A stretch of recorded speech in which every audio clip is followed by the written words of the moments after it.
Number 28. A sump pump used to drain water from the basement of houses built below the water table is draining a flooded basement at the rate of 0.75 liters per second with an output pressure of 3 times 10 to the 5 newtons per meter square. Letter A. The water enters the hose with a 3 centimeter inside diameter and rises 2.5 meters above the pump. What is the pressure at this point? All right. So I think what they mean when they're saying, well, first when they're saying output pressure and they're saying what's the pressure at this point, I believe they're saying what's the pressure at the top of the height here. So here's the picture. Here's the sump pump. The top portion will just take to be right here in the middle of the column of water, and they're saying that from this particular point to, let's say, the point that it begins, right after it leaves the sump pump. The sump pump is the square thing, and then this piece is going to be the hose. All right, the distance or the height relative to the start, and then I guess it could be anything to the middle to whatever, it doesn't matter. But that particular height differential is going to be the 2.5 meters. All right, so I'm just going to dot like a little line down here, and this is going to be 2.5 meters. Now the output pressure, they're basically telling us that that's the pressure that the pump will exert right at the point at which it leaves the pump, okay, aka the beginning of the tube. All right. They also told us the diameter, but I converted that into meters and just made it a radius already. One other thing, guys, let's just convert this off the bat. This is the Q, right? That's in liter per second. We know we need it in cubic meter per second. So all we got to do is just divide that by 1,000, right? We've done plenty of conversions like this before. So this is just going to be 0.75 now times 10 to the minus third, okay? And that's cubic meters per second. All right. So now let's talk about what we need to know in order to solve this. So let's take a look at Bernoulli's equation down here on the bottom. All right. Now let's call this, it doesn't matter, but I'm going to call this point 1 and this up here point 2. I'm also going to start my coordinate system for height purposes at the beginning of where the tube articulates with the sump pump. Okay, so this is going to be my 0 height value. And if this is my 0 value, then this has a positive height to it, right? Positive 2.5. Okay, so again, this is point 1. Oops, this will be point 1, and up here will be point 2 for the first part of the problem. I don't even know what's going on right now. That's turning into a Z. There we go. All right, so Bernoulli's equation. So the pressure at point 1, okay, what is it? Well, they told us the output pressure. That is P1, so we do know this value. Okay, how about now the velocity at point 1? Well, we don't know it. We could possibly figure it out, right? We actually can figure it out, but we actually don't need it in the calculation. Let me explain. So look, both sides of this equation have 1/2 density times V squared, right? Both sides have it. Now, if you look at the way we frame the problem, here's the beginning, here's the end. The diameter has AKA the radius, right? The radius, diameter, whatever you want to call it, doesn't matter. It stayed the same. It hasn't changed at all in this part of the problem. That being the case, we know that the velocity had to have been constant. Why? Because remember the conservation of flow rate. The flow rate leaving the pump will equal the flow rate through this part also of the tube. Okay, so the flow rate in this part of the tube equals the flow rate in this part of the tube equals the flow rate here, equals the flow rate here, equals the flow rate here, etc. Okay, it's all equal. So that being the case, look at the formula over here on the right-hand side. If Q stays the same and the area, meaning that's a function of radius, right? If the area stays the same, velocity also has to stay the same. So if these two velocities are the same, and the density of the fluid here is the same as the density of the fluid here, guess what? Which it is, right? It's just water. That cancels. All right? So now, great. Now moving on to this term, the height at the first location. Well, I chose that as my 0 point, so that's gone. And then the height of 2 will have some positive value to it, like we spoke about. So let's write down what we have now. So P1 will equal P2 plus density of the water times G times H sub 2. What are we after? We're after the pressure at point 2. That's what they wanted, right? They said, what's the pressure at this point? Well, what point? I believe at the top is what they're asking for. So this is really P2 we're after. So solve this for P2. What do we get? So we get P2 will be equal to P1 minus the density of the water times gravity times H2. Plug everything in. It's very straightforward now. So the output pressure at P1 was 3 times 10 to the 5th, minus now the density of the water is 1,000, gravity is 9.8, and the height was 2.5 meters, right, we said? So P2 now will simply be, all right, 3 times 10 to the 5th, minus now 1,000 times 9.8 times 2.5. And here we have a value now approximately 2.76 or so times 10 to the, what do we have? 3, 4, 5. 5. And this is in terms of pascals. All right. Now this should make sense that the pressure at the top here should be less than the pressure at the bottom. Why? Because there's a certain weight due to the fluid, right, that is pushing down at this particular location at the bottom, right? We talked about that in the last chapter, chapter 11, depths of fluid and all that. It's the same thing. So this pressure, this should make sense. Now, let's move on to letter B. It says the hose goes over the foundation wall, losing 0.5 meters in height and widens to 4 centimeters in diameter. What is the pressure now? All right, so I believe what they're asking us is, well, first, so now what's happening is, so let me maybe get rid of this now. Let me get rid of this 2.5, okay? So now we're going to look at this now. Let me get rid of this P2, all right? And, okay, so now what we're doing is they now tell us that it's going to go over this foundational wall and it's going to lose, all right, 0.5 meters in height. And after, now this is the part that you have to interpret. This is what I believe they want. After the tube goes down 0.5 meters, it then widens, all right, to 4 centimeters in diameter. So what I did was I converted this already into a radius and then in terms of meter, okay? So just so we're clear, so the height differential now between this point and this point is going to be 0.5 meters, okay? My drawing's not to scale, so it's, but this whole, let me go back. So this whole region right in here, from that location to that location, this thing right in here is going to be 0.5 meters, okay? So I'm going to put a little thing here, 0.5. All right. Now, we have to look at this thing in the same way as we did for letter A, though the calculations might become a little more complex. So let's take this answer, let's put it up here or something. So this will be for letter A. All right, I'm going to erase this work. So now for letter B. So we have to do the same thing. So we're going to go back to Bernoulli's equation. Let's erase this and let's take each piece let's take each piece, okay? So now, it doesn't matter what I call point 1 or point 2. All right, just because I called this point 2 already and I don't want to erase that, I'm going to call this my new point 1. It does not matter whatsoever, okay? But we have to be specific about what we're talking about. So this is my point 2 and this would be my point 1. Okay. Now, what are they asking me for? They're saying, what's the pressure now? Well, the pressure where? I believe they're asking us for the pressure at which after this column of water falls essentially 0.5 meters and then the tube widens, right? It's essentially right at this point, right? That's what they want us to find. So this will be known as P1. That's what they want us to find. We're finding P1. So this is our variable, right? Now, what about the velocity? Well, there is a certain velocity to the fluid down here. But is this velocity the same as this velocity? The answer is no. Why? Let me ask this question. Is the volume flow rate the same? Yes, that hasn't changed, right? The volume flow rate here is the same as here, is the same as here, is the same as here. It's all in the same tube. So the volume flow rate is the same all throughout. That hasn't changed. So look at your formula over here. If the volume flow rate hasn't changed, but the area, the cross-sectional area has, the diameter of this tube is not the same now as the diameter of this tube, aka, right, the radius of this tube is not the same as the radius of this tube now. So that means that the area, the cross-sectional area has changed.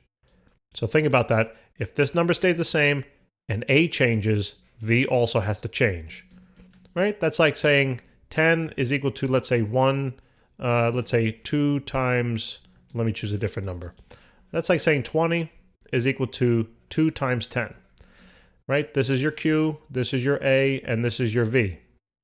Now all of a sudden, Q remains the same, but the area is going to go up. All right, so let's say the area goes up to 4. What has to happen to the volume in order to make this statement true? The volume has to become 5. It goes down, right? So area goes up, volume, I said volume, I meant velocity. Whenever I said if this is velocity, okay? So if I was saying volume, please just forget that. It's velocity. So if you notice, as area goes up here, velocity has to go down, all right? And also keep in mind that if the velocity of the fluid has gone down, we've talked about this before, what has to happen to the pressure? The pressure goes up, all right? Think about a balloon, right? There's high pressure, there's no hole in the balloon, this is closed up, there's no hole in the balloon, the pressure is very high, all right? But the net velocity here is 0. As soon as I open up a hole in this, the velocity of these particles increases, and then the pressure goes down in here, right? So that's inversely related, all right? Pressure and velocity. Anyway, okay, hopefully that makes sense. So now getting back to this now, these two are not the same, and therefore I cannot cancel them. I'm going to have to investigate their values more. I don't know the velocity, but I could probably figure it out. We know Q, and we can also find the cross-sectional area of each. It's a tube, right? Cross-sectional area is a circle. We know the radius, so we can find that. We've been doing this plenty of times now before. So we can find these, all right? So that's fine. Now, how about my height values? Now, this all depends on how you would like to frame the problem, all right? You got to be specific. I'm going to frame it this way. I'm going to frame where my new coordinate is going to be up at the top here. This is my 0 point, okay? My point of 0 height. That being the case, then this value essentially for P1 will become a negative value, okay? Just keep that in mind, all right? So this is going to be my 0 height up here. So now, that being the case, if I take my 0 height at the top, that means the height at 2 is 0, right? So I'm going to go over to my formula, cancel that out, okay? And it appears that that's the only thing I can cancel. So my equation is P1 plus 1/2 density of the water. I'm not going to keep writing sub W. This is all the water, okay? So density of the water times V1 squared plus density times G times H sub 1 is going to be equal to P2 plus 1/2 density times the velocity at that second location squared. All right, this is the equation. Now, pressure, what's the pressure now? So what are they asking us? Remember, we have to solve this thing for P1. So get everything else on over to the other side, okay? So it's going to be P1 will now be equal to P2 plus 1/2 density times V2 squared minus now this whole thing, right? Because I had to bring all that over. So there's minus now 1/2 density times V1 squared plus density times gravity times H sub 1. Okay? Now what I'm going to do is just distribute the negative. All right, so let me just get rid of my brackets here. And I'm distributing the negative. So I'm going to turn this thing into a negative as well. So I just distributed the negative. Now what I'm going to do is just do some algebra. I'm going to combine some of these, right? These two terms have common 1/2 density, right? So we're going to now write this. So this is going to be P2 plus now 1/2 times the density times then V2 squared minus V1 squared, then minus density times G times H sub 1. Okay. Now I'm almost there, but remember, I don't know the velocities, but remember, we just talked about how we can find that. Okay, so I'm going to write that at the top. I'll write that on the top left, I think. So here we have Q is equal to AV, right? So solving this for velocity, this would be equal to the volume flow rate divided by the area. We know that this is that the cross section is a circle, so therefore the velocity will be equal to Q divided by pi over R squared. Now I'm going to take this result and plug that on in for each of these velocities. Okay, so let's do that. So now I'm going to have something that looks like this. So P1 is equal to P2 plus 1/2 times the density times now, instead of V2, I'm now going to plug in Q2 over pi R sub 2 squared. Now, the reason why I'm putting a 2 up here is just so I'm very consistent. But remember, the volume flow rate of at point 2 is the same as it is. The volume flow rate at point 2 is the same as it is as point 1. All right, so they are equivalent. So what I'm going to do now is just erase that. All right, I just want to put it in for completeness sake. But if they're the same, I'm going to use the same subscript. So this is then, oh, don't forget, this whole thing, this is the velocity that has to be squared. Okay, then minus now Q divided by pi r sub 1 squared. And this whole thing is squared. And then minus now the density times gravity times height sub 1. And now we have everything. We know everything, right? We know P2, right? Remember, the pressure point 2 was exactly what we found up here. That was the first part of the problem. So we know that. Density of water, we know. Q, we know, right? The radius, right, of each, we know. We know the height also. We know gravity. We know the density. So look, this is it. Okay.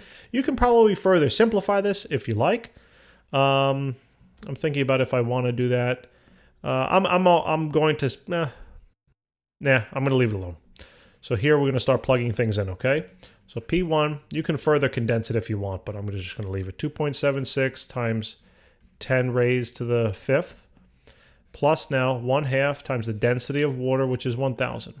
Times now Q, which is 0.75 times 10 to the minus 3, all divided by pi, times the radius of 2, right? That's the radius here, so that's going to be the 0.015. This is 0.015. That's squared. Okay, that's squared.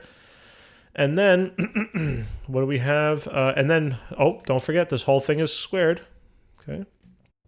Minus now Q again, so 0.75 times 10 to the minus 3 times 10 to the minus 3, all divided by pi times 0.02, because that's the new radius.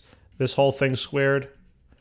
And then minus, finally, the density of the water, which is 1,000 times 9.8 times then the height. Now the height, remember, I chose my 0 point up here. So the height at point 1 is going to be negative 0.5. If you don't do that, the answer will be wrong because the double negative here makes it positive. That should make sense, right? The pressure down, just due to the height of the water, the pressure here should be greater than here. Just due to the height of the water because there's weight. The water has a certain weight pushing down on this particular point. All right? So hopefully that makes sense. So now let's just throw it on into the calculator. So P1. All right, it's going to be equal to. So I'm going to do what's in the in the brackets first here. So 0.75 times 10 to the minus 3 divided now by parenthesis pi times 0.015. That's squared. Close the parenthesis. So I get 1.06 or so. Then what I'm going to do is I'm going to do the second calculation over there. This is the 0.75 times 10 to the minus 3 divided now by pi again. In parentheses times 0.02 squared. Okay, now I'm going to square the first result, so 1.06 squared, then minus now the second result here squared. Okay, so we get a value of about 0.7, what is this, 0.77 or so. So in this bracket should come out to be a 0.77. Then take that, multiply it by 1,000 times 0.5. So we get 385 about for that thing. And now the rest is simple, right? Add to that the 2.76 times 10 to the 5th. And then add to that, doing the double negative in my head, right? 1,000 times 9.8 times 0.5. And here we get a value now of about 2.81. 2.81 times 10 raised to the 5th. Okay, times 10 raised to the 5th. And that is in terms of Pascal. So here is the answer. All right, guys, so hopefully this makes sense, right? We realize that this number down here is larger than this number. In other words, the pressure at location 1 is greater than the pressure at location 2 here. That should make sense for two reasons. Number one, the area has gone up, and therefore the velocity has gone down, and therefore the pressure has gone up. So we have that, right? So in other words, if you just work from the area then, right? If area goes up, pressure goes up. That's basically what we're saying. And then also there's a certain weight to this column of fluid above. So that's also providing some additional pressure here. All right, so hopefully this makes sense. The answers are reasonable. And guys, thank you so very much for tuning in. Appreciate it very much. Please remember to help us out and subscribe and hit that like button. And we look forward to helping you with more problems. Take care.